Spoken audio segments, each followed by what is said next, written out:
Dear student, आज का हमारा वीडियो लेक्चर है हाइपर सेंसिटिविटी, जो कि पैथोफिजियोलॉजी थर्ड सेमेस्टर का यूनिट नंबर 4 का लेक्चर नंबर फर्स्ट है। हमारे पास जो यूनिट नंबर 4 है कोर्स ग्रिड में, तो वो एक लेंथी यूनिट है जिसमें मजीद हमारे पास फिर लेक्चर हैं। तो ये यूनिट नंबर 4 का लेक्चर नंबर फर्स्ट है हाइपर सेंसिटिविटी। तो सबसे पहले तो आपको पता होना चाहिए कि हाइपर सेंसिटिविटी किसे कहते हैं। देखो, हमारे बॉडी में एक सिस्टम है जिसे हम इम्यून सिस्टम कहते हैं, जिसे हम कहते हैं हमारी बॉडी की इम्यूनिटी। तो वो इम्यून सिस्टम क्या करता है कि कोई भी बाहर से एंटीजन या कोई भी इस तरह का चीज जो आपके बॉडी को नुकसान पहुंचा सके, कोई भी ऐसी चीज जो आपकी बॉडी के लिए हार्मफुल हो, तो इम्यून सिस्टम डिफरेंट मैकेनिज्म के थ्रू आपकी बॉडी को उस नुकसानदेह चीज से बचाता है। तो वो हमारे बॉडी की कहती है इम्यूनिटी, या वो हमारे बॉडी का इम्यून सिस्टम है। तो ये इम्यून सिस्टम सेंसिटिव होता है उन चीजों के लिए जो आपके बॉडी के लिए, जो आपके बॉडी के सेल के लिए नुकसानदेह है।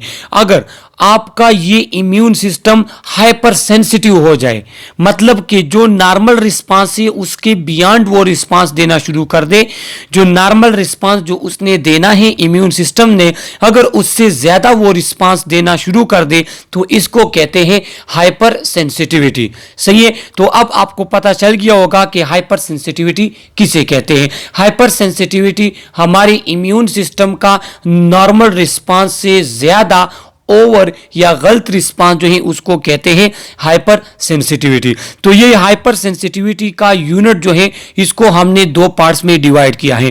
इसका फर्स्ट पार्ट का लेक्चर की वीडियो ये है, इसके सेकंड पार्ट की वीडियो ऑलरेडी मेरे चैनल पे मौजूद है, जिसका लिंक मैंने इस वीडियो के डिस्क्रिप्शन में दिया है। तो वहीं से जाके आप इसका सेकंड पार्ट जो है वो देख सकते हैं। अभी चूंकि इस फर्स्ट पार्ट में हम एक्सप्लेन करेंगे इम्यूनिटी और इम्यूनिटी के टाइप्स। तो जब आपको इम्यूनिटी और इम्यूनिटी के टाइप्स के बारे में पता चलेगा, तो इसके बाद जो सेकंड पार्ट होगा इस यूनिट का, तो उसमें हम एक्सप्लेन करेंगे हाइपर सेंसिटिविटी और उसके टाइप्स कौन कौन से हैं। एक इंपॉर्टेंट बात आपको बताता चलूं कि ये यूनिट इंतहाई इंपॉर्टेंट है। इम्यूनिटी, इसके टाइप्स, इसमें इंतहाई ज्यादा एमसीक्यूज आते हैं, लिहाजा इस लेक्चर से आपके एग्जाम में 5 से लेके 8, 10 तक जो है वो इजीली एमसीक्यूज आते हैं। तो आज के लेक्चर में हम एमसीक्यूज भी मेंशन करेंगे ताकि आने वाले एग्जाम्स में आपके लिए आसानी हो। तो अगर अभी तक आप लोगों ने मेरे चैनल सब्सक्राइब नहीं किया, तो प्लीज आप मेरे चैनल को सब्सक्राइब करें ताकि नर्सिंग और हेल्थ से रिलेटेड तमाम वीडियोस आपको मिल सके। अब हमारे पास है immunity. Immunity is the body ability to fight off harmful microorganism that invade it. वही बात जो मैंने अभी एक्सप्लेन की कि आपकी बॉडी की जो वो एबिलिटी जिसकी वजह से आपकी बॉडी में जितनी भी माइक्रो ऑर्गेनिजम्स आते हैं, जितने भी पैथोजेंस आते हैं, जितनी भी हार्मफुल चीजें होती हैं, तो ये उसके खिलाफ क्या करता है, उसके खिलाफ फाइट करता है और आपकी बॉडी को उन हार्मफुल सब्सटेंस से बचाता है। The immune system produce antibodies are cell that can deactivate pathogen. और इम्यून सिस्टम जो है ये किस तरह जो है वो फाइट ऑफ करता है, किस तरह हमारी बॉडी को बचाता है। तो इम्यून सिस्टम को हमारी बॉडी की आर्मी भी कहते हैं। ये आर्मी फोर्स है, ये हमारी बॉडी को micro organism different harmful substance से बचाता है। किस तरह बचाता है, ये एंटीबॉडीज प्रोड्यूस करता है और वो एंटीबॉडीज फिर आपके पास उन माइक्रो ऑर्गेनिजम्स वगैरह से क्या करते हैं, उसके साथ फाइट करते हैं और आपकी बॉडी को उनसे बचाते हैं। Fungi, protozoan, bacteria and viruses are all potential pathogen. और जो हमारे पास फंजाई, प्रोटोजोन, बैक्टीरिया के हैं, ये पोटेंशियल पैथोजेंस हैं। पैथोजन किसे कहते हैं, पैथोजन आपके पास कोई भी एंटाइटी, कोई भी ऐसी चीज जो आपके बॉडी में जाकर आपके बॉडी को नुकसान पहुंचाए, कोई भी ऐसी चीज जो आपके बॉडी में जाके आपके बॉडी के इम्यून रिस्पांस को एक्टिवेट करे, तो उसको हम कहते हैं पैथोजन। तो बैक्टीरिया हो गया, फंजाई हो गया, प्रोटोजोन हो गए, वायरस हो गए, ये कहें ये आपके पास पैथोजेंस हैं। ये आपके बॉडी में different type of disease cause करते हैं। अगर आपकी बॉडी का इम्यून सिस्टम हेल्थी होगा आपके बॉडी का इम्यून सिस्टम स्ट्रांग होगा तो ये फिर आपके बॉडी को नुकसान नहीं पहुंचा सकेंगे। अगर आपकी बॉडी की इम्यून सिस्टम में वीकनेस आती है, आपकी बॉडी का जो इम्यून सिस्टम है वो इनका मुकाबला नहीं कर पाता, तो फिर ये पैथोजेंस आपके बॉडी में different type of disease cause कर लेते हैं, जो कि मैंने ऑलरेडी एक्सप्लेन किए हुए हैं। बैक्टीरियल इन्फेक्शन, वायरल इन्फेक्शन मेरे चैनल पे मौजूद है, तो वहीं से आप देख सकते हैं। अब चूंकि इम्यूनिटी या इम्यून हमारे बॉडी का एक सिस्टम है, सही है, तो उसके हमारे पास डिफरेंट टाइप्स हैं। तो मेन जो 3 टाइप्स हैं, innate immunity, active immunity and passive immunity. तो इनेट इम्यूनिटी, एक्टिव, पैसिव, ये किसे कहते हैं, अभी एक एक करके इनको हम एक्सप्लेन करेंगे। सबसे पहले हमारे पास है इनेट इम्यूनिटी। इनेट कहते हैं बाई बर्थ, इनबॉर्न जिसे हमें कहते हैं। तो it is an inborn or natural immunity, one में inherit some form of immunity from his or her mother milk, this is innate immunity.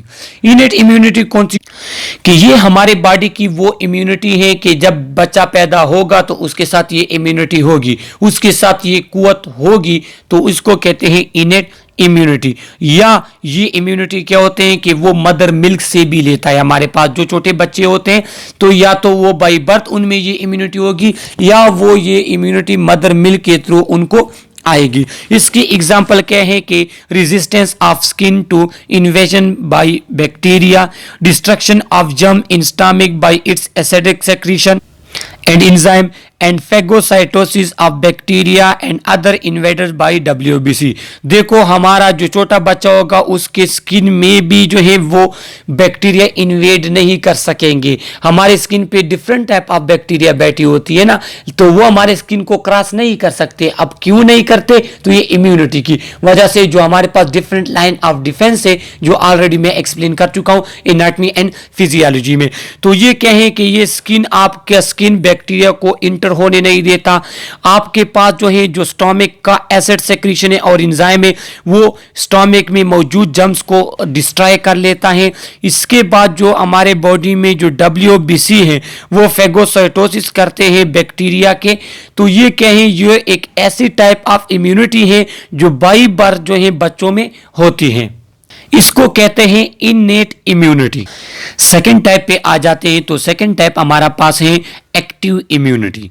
Active immunity किसे कहते हैं, active immunity occur when one makes his or her own antibodies, this type of immunity is long term. देखो active immunity किसे कहते हैं कि जब कोई भी पर्सन, कोई भी ऑर्गेनिज्म अपनी एंटीबॉडीज बनाना शुरू कर दे, किसी भी ऑर्गेनिज्म की इम्यून सिस्टम अपनी एंटीबॉडीज बनाना शुरू कर दे, तो उसको कहते हैं एक्टिव इम्यूनिटी। इंतहाई इंपॉर्टेंट एमसीक्यूज है इसके, ये आप याद रख ले एमसीक्यूज के लिए, कि जब आपकी बॉडी अपनी एंटीबॉडीज बनाना शुरू करेगा तो इसको कहेंगे एंटी एक्टिव इम्यूनिटी। देखो एक बात मैं आपको बताता चलूं, एक होता है एंटीजन, एक होता है एंटीबॉडीज। एंटीबॉडीज आपकी बॉडी की आर्मी है। देखो एंटीबॉडीज को मैं ए बी से शुरू कर डिनोट कर लूं, तो ए बी हमारे पास एंटीबॉडी, ये आपकी बॉडी की अपनी आर्मी है। एक हमारे पास होता है एंटीजन। एंटीजन क्या है, कोई भी पैथोजन, कोई भी ऐसी चीज जो आपके इम्यून सिस्टम को एक्टिव करे, तो उसको हम कहेंगे एंटीजन। तो ये एंटीबॉडी जो हमारे पास है ये आपकी बॉडी का अपना इम्यून सेल्स है। तो जब आपकी बॉडी खुद एंटीबॉडीज प्रोड्यूस करना शुरू कर दे, तो वो इम्यूनिटी एंटीबॉडीज की वजह से जो होगी उसको कहेंगे एक्टिव इम्यूनिटी। और ये हमारे पास लॉन्ग टर्म इम्यूनिटी होती है। एक पेशेंट है, एक बच्चा है या एक ऑर्गेनिज्म है, उसको बचपन में एक इन्फेक्टिव डिजीज हो गया, जिस तरह हमारे पास वेरिसीलिया यहाँ पे है, या कोई हमारे पास और इन्फेक्टिव डिजीज हो गया, उसके खिलाफ फर्स्ट एक्सपोजर पे तो जो है वो डिजीज उसको इफेक्ट करेगा, लेकिन उसके बाद उसके बॉडी में एंटीबॉडीज प्रोड्यूस हो जाती हैं। तो वो एंटीबॉडीज अब उसके बॉडी में लाइफ लॉन्ग रहेंगी, और वो एंटीबॉडीज जो है वो डिजीज जो पहले उसको हुई थी वो इन्फेक्टिव डिजीज फिर उसको नहीं होगी। तो इस टाइप ऑफ इम्यूनिटी को हम कहते हैं एक्टिव इम्यूनिटी। इस एक्टिव इम्यूनिटी के फिर हमारे पास 2 सब टाइप हैं। एक है naturally acquired active active immunity. Active immunity लेकिन वो जो आपके बॉडी में नेचुरली प्रोड्यूस हो जाए उसको हम कहते हैं naturally acquired active immunity. If you get an infectious disease like varicella, oftentimes that stimulate the production of memory cell which are then stored to prevent the infection in the future। क्या होता है कि जब आपको कोई infective disease हो जाए, जिस तरह वेरिसीला है या आपके पास कोई मीजल्स वगैरह है, तो जब वो आपको हो जाए वो डिजीज, तो क्या होता है उसके खिलाफ आपका जो इम्यून सिस्टम है वो देखो वो वेरिसीला जो इन्फेक्टिव ऑर्गेनिज्म है वो आपके बॉडी के लिए as a pathogen as antigen काम करता है। तो आपकी बॉडी क्या करता है, आपकी बॉडी एंटीबॉडीज प्रोड्यूस कर लेता है उसके खिलाफ। आपकी बॉडी जो मेमोरी सेल है उसको मैसेज दे देता है, मेमोरी सेल आपके बॉडी में बन जाते हैं। तो वो मेमोरी सेल क्या है, वो मेमोरी सेल आपके पास कारखाने हैं। फिर जब भी वो डिजीज जो एजेंट है वो फिर जब दूसरी मर्तबा तीसरी मर्तबा या आपकी ज़िंदगी में किसी भी वक्त जब आपके बॉडी में इंटर होगा तो ये जो आपके मेमोरी सेल है ये क्या करेंगे, ये सेल्स प्रोड्यूस करेंगे, एंटीबॉडीज प्रोड्यूस करेंगे और उस ऑर्गेनिजम्स को क्या करेंगे, ख़त्म करेंगे। तो हमारे पास वो इम्यूनिटी जिसमें कोई भी डिजीज एजेंट जब वो फर्स्ट टाइम आपको इफेक्ट करता है उसके खिलाफ आपके बॉडी में मेमोरी सेल की प्रोडक्शन होती है और वो मेमोरी सेल आपके पास क्या करते हैं, वो लाइफ लॉन्ग इम्यूनिटी आपको प्रोवाइड करते हैं। किस तरह कि जब आपकी ज़िंदगी में फिर कभी जब वो माइक्रो ऑर्गेनिज्म, वो एंटीजन, वो पैथोजन आपकी बॉडी में इंटर होगा तो ये मेमोरी सेल डायरेक्टली जो है उसको पहचानेंगे और एंटीबॉडीज प्रोड्यूस करेंगे और वो डिजीज आपके पास फिर आपको नहीं होगी। स्टार्ट होने से पहले आपका इम्यून सिस्टम उसको खत्म कर देगा। तो इस टाइप ऑफ इम्यूनिटी को हम कहते हैं नेचुरली एक्वायर्ड इम्यूनिटी। ये हमारे पास एक्टिव इम्यूनिटी है लेकिन नेचुरली एक्वायर्ड है। अब एक्टिव इम्यूनिटी किस लिए है कि ये लाइफ लॉन्ग है, आपकी बॉडी अपने एंटीबॉडीज प्रोड्यूस कर ली है। और नेचुरली एक्वायर्ड क्यों है कि नेचुरली आपको कोई इन्फेक्शन हो गया, फर्स्ट टाइम उस इन्फेक्शन ने आपको थोड़ा इफेक्ट किया, उसके बाद वो इन्फेक्शन आप में नहीं होगा क्योंकि आपके बॉडी ने मेमोरी सेल प्रोड्यूस की है उस इन्फेक्शन के खिलाफ। एक्टिव इम्यूनिटी का जो हमारे पास सेकेंड टाइप से वो है आर्टिफिशियली एक्वायर्ड एक्टिव इम्यूनिटी। देखो नेचुरली एक्वायर्ड एक्टिव इम्यूनिटी में क्या होता था कि नेचुरली अगर आपको एक डिजीज हो जाती है तो उसके खिलाफ आपके बॉडी में एक्टिव इम्यूनिटी प्रोड्यूस हो जाती है जो कि फुल बाय फुल नेचुरली है। दूसरा क्या है, artificially acquired active immunity. Injecting or taking antigen by mouth take time from T and B cell to be activated but give long lasting immunity। क्या होता है, देखो हम जिस तरह कहते हैं ना कि पोलियो के वैक्सीन, पोलियो के कतरे, तो वो क्या है, वो हमारे पास आर्टिफिशियली एक्वायर्ड एक्टिव इम्यूनिटी की एक टाइप है। पोलियो के कतरे क्या होते हैं कि वो जब बच्चा छोटा होता है तो उसको पोलियो के कतरे पिलाए जाते हैं और कहते हैं कि लाइफ लॉन्ग आप इसको पोलियो वायरस इफेक्ट नहीं करेगा। तो वो क्यों नहीं करता, वो इसलिए नहीं करता, देखो पोलियो जो है वो इस तरह आपके पास नहीं हो सकता कि एक दफा एक बच्चे को पोलियो हो जाए फिर उसके बॉडी में एंटीबॉडीज प्रोड्यूस हो जाएगी। नो, पोलियो के लिए आपने सबसे पहले बच्चे को वैक्सीन पिलानी होगी। वो वैक्सीन क्या करता है, वो वैक्सीन उसके बॉडी में जाके, वो वैक्सीन तो वो एंटीजन होते हैं ना, एंटीजन वही पोलियो वायरस होता है लेकिन वो क्या होता है इनएक्टिव फॉर्म में होता है। तो वो वैक्सीन उसके बॉडी में जाते हैं, वहां पे उसके जो टी सेल हैं और बी सेल हैं जो हमारे इम्यून के डिफरेंट टाइप ऑफ सेल हैं, तो वो क्या होते हैं, वो एक्टिवेट हो जाते हैं। जब वो एक्टिवेट हो जाते हैं और वो आपके बॉडी को लॉन्ग लास्टिंग इम्यूनिटी प्रोवाइड कर लेते हैं। तो यहाँ पे हमने क्या कि यहाँ पे हमने एक पर्सन में एक्टिव इम्यूनिटी तो प्रोड्यूस कर ली लेकिन वो आर्टिफिशियली एक्वायर्ड हैं। आर्टिफिशियल बाहर से आपने उसको पोलियो एंटीजन दिया, बाहर से आपने उसको कोई एंटीजन दिया जो इनएक्टिव फॉर्म में था। अब वो एंटीजन इनएक्टिव फॉर्म में है लेकिन वो एंटीजन तो है। तो जब वो आपकी बॉडी में जाता है तो आपकी बॉडी का जो इम्यून सिस्टम है, जो आपके बॉडी के हेल्पर टी सेल है, जो बी सेल आपके पास है, टी लिम्फोसाइट है, जो बी लिम्फोसाइट है, तो वो क्या करते हैं, वो अपनी इम्यूनिटी प्रोड्यूस कर लेते हैं और वो इम्यूनिटी फिर आपके पास लॉन्ग लास्टिंग होती है, लाइफ लॉन्ग स्ट्रांग होती हैं। तो इस टाइप का आप इम्यूनिटी को हम कहते हैं artificially acquired active immunity. MCQs के लिए आप इसको याद रख लें। तो पहला टाइप्स हमारे पास इनेट था जो बाई बर्थ होता है या मदर मिल्क से होता है। सेकंड हमारे पास एक्टिव इम्यूनिटी थी। थर्ड हमारे पास क्या है, पैसिव इम्यूनिटी। अब पैसिव इम्यूनिटी किसे कहते हैं? Passive immunity occurs when the antibodies come from other source. This type of immunity is short term. देखो पैसिव इम्यूनिटी किसे कहते हैं? एक्टिव इम्यूनिटी में हमने ये कहा कि एंटीजन या तो नेचुरली होगा या हम किसी पर्सन को देंगे, लेकिन जो उसके बॉडी में एंटीबॉडीज प्रोड्यूस होंगे वो उस पर्सन के अपनी इम्यून सिस्टम प्रोड्यूस करेगा। लेकिन जो पैसिव इम्यूनिटी हमारे पास होती है उसमें क्या होते हैं, उसमें हम उस पर्सन को कह देते हैं, उसको हम एंटीबॉडीज प्रोवाइड करते हैं। उसकी बॉडी एंटीबॉडीज प्रोड्यूस नहीं करता, एंटीबॉडीज जो आर्मी सेल हैं वो हम बाहर से उसको प्रोवाइड करते हैं। तो जो हम बाहर से एंटीबॉडीज उसको प्रोवाइड करेंगे और वो इम्यूनिटी आपके पास शॉर्ट टाइम के लिए होगी, तो उस टाइप ऑफ इम्यूनिटी को हम कहते हैं पैसिव इम्यूनिटी। इसका एग्जांपल ये है कि अक्सर जो हमारे पास रोड वगैरह पे जो एक्सीडेंट हो जाते हैं या आपको आरटीओ होता है या हमारे पास कोई जंगशुदा मीख या कील वगैरह, जमशुदा कील या कोई और चीज़ की वजह से आपको कोई कट लगता है, तो उसमें हम क्या करते हैं, वो टीटी इंजेक्शन वो पर्सन लगाता है, जिसे हम टीटी वैक्सीन भी कहते हैं या टीटी इंजेक्शन भी कहते हैं।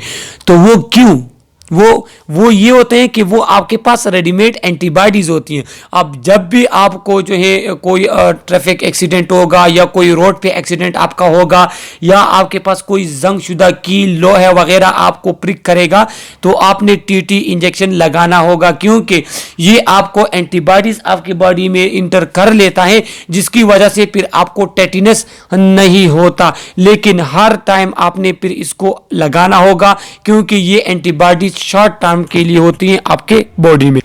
तो इस टाइप ऑफ इम्यूनिटी को हम कहते हैं पैसिव इम्यूनिटी। अब पैसिव इम्यूनिटी हमारे पास किस तरह होती है कि बाहर से हम एंटीबॉडीज प्रोवाइड करेंगे। ये भी एमसीक्यूज हैं आप लोगों के साथ, ये भी एमसीक्यूज हैं कि ये हमारे पास शॉर्ट टर्म के लिए होता है। अब इसके मजीद दो टाइप्स है फिर हमारे पास, पैसिव नेचुरल पैसिव एंड दूसरा हमारे पास है क्या है, आर्टिफिशियल पैसिव। जो हमारे पास नेचुरल पैसिव इम्यूनिटी है mother to child through placenta और मिल्क, जो हमारे पास छोटा बच्चा या तो क्या होता है या यूट्रस में होता है या वो पैदा हो जाता है मदर मिल्क लेता है, तो वो जो हमारे पास पैसिव इम्यूनिटी है इसमें क्या होते हैं, एंटीबॉडीज रेडीमेड जाती है मदर से प्लेसेंटा के थ्रू बच्चे में या मदर मिल्क के थ्रू बच्चे में जाती है। क्यों? क्योंकि स्टार्ट उस टाइम जो है बच्चे की अपनी इम्यून सिस्टम फुली डेवलप नहीं होता, तो उसकी मदर मिल्क से या मदर बॉडी से प्लेसेंटा के थ्रू एंटीबॉडीज जाती है बच्चे के बॉडी में। तो इस टाइप ऑफ इम्यूनिटी को फिर हम कहते हैं नेचुरल पैसिव इम्यूनिटी। दूसरा जो हमारे पास आर्टिफिशियल पैसिव इम्यूनिटी है उसमें क्या होता है, used during potentially fatal disease, provide an instant response but only temporary, as antibodies are not the body own, so memory cell are not created। सही है। क्या होता है कि जब किसी पर्सन को क्या होते हैं कोई फैटल डिजीज हो या कोई इस और प्रॉब्लम हो कि जिसमें हम क्या करते हैं, जिसमें हम उसको रेडीमेड एंटीबॉडीज प्रोवाइड करते हैं, और वो एंटीबॉडीज क्या होता है, और वो एंटीबॉडीज उसके बॉडी में उस डिजीज के खिलाफ जो है जदोजहद करते हैं। लेकिन ये हमारे पास क्या होते हैं, शॉर्ट टर्म के होते हैं, क्योंकि ये आपकी बॉडी की अपने मेमोरी सेल की पैदावार नहीं होती, लिहाजा ये हमारे पास क्या होते हैं, ये शॉर्ट टर्म के लिए होते हैं। अब इनका एग्जाम्पल जो हमारे पास है, टेटिनस इंजेक्शन ऑफ एंटीटॉक्सिन गिवन। जो हमारे पास टॉक्सिन बैक्टीरिया जो है, जो क्लस्ट्रीडियम टेटनी हमारे पास बैक्टीरिया है जिसकी वजह से फिर आपको टेटिनस होता है, तो उसमें जो इंजेक्शन दिया जाता है एंटीटॉक्सिन का, तो वो क्या होते हैं, वो हमारे पास रेडीमेड एंटीबॉडीज होते हैं। तो किसी पर्सन का एक्सीडेंट हो गया तो वो टीटी इंजेक्शन ले लेता है। अब वो जो टीटी इंजेक्शन ले लेता है तो फिर उस कंडीशन में क्या होता है कि आपको रेडीमेड एंटीबॉडीज मिल जाती हैं जो कुछ टाइम के लिए आपके बॉडी में होती हैं और वो डिजीज या वो इन्फेक्शन फिर आपको नहीं होता। टीटी में इस तरह होता है कि एक पर्सन ने एक्सीडेंट किया तो हो सकता है कि वो टॉक्सिन वहां पे कहीं रोड वगैरह पे हो और वो उसके बॉडी में इंटर हो जाए, तो उस टाइम पे उससे वो डिजीज नहीं होती, लेकिन विद इन फ्यू मंथ उसको वो डिजीज हो सकती है। लिहाजा जब आप उसको इंजेक्शन दे देते हैं तो उसके बॉडी में अगर वो एंटीजन इंटर हुए हो, वो पैथोजन इंटर हुए हो, तो वो जो इंजेक्शन होता है वो उसको खत्म कर लेता है और इस टाइप ऑफ इम्यूनिटी को हम कहते हैं पैसिव इम्यूनिटी। तो ये हमारे पास हाइपर सेंसिटिविटी का यूनिट पार्ट नंबर फर्स्ट का वीडियो लेक्चर था, जिसमें हमने इम्यूनिटी और उसके डिफरेंट टाइप्स डिस्कस कर लिए। इंतहाई इंपॉर्टेंट पार्ट है इम्यूनिटी के, और इससे आपके पास 3 से लेके 4 जो है वो सिर्फ और सिर्फ आपके पास इस पार्ट से एमसीक्यूज आते हैं। लिहाजा आप इसको अच्छे तरीके के साथ समझे। इस यूनिट का जो सेकंड पार्ट है वो ऑलरेडी मेरे चैनल पे मौजूद है, जिसका लिंक मैंने इस वीडियो के डिस्क्रिप्शन में दिया है, तो वहीं से जाके जो है आप इस यूनिट का सेकंड पार्ट जो है वो देख सकते हैं। Okay, thank you.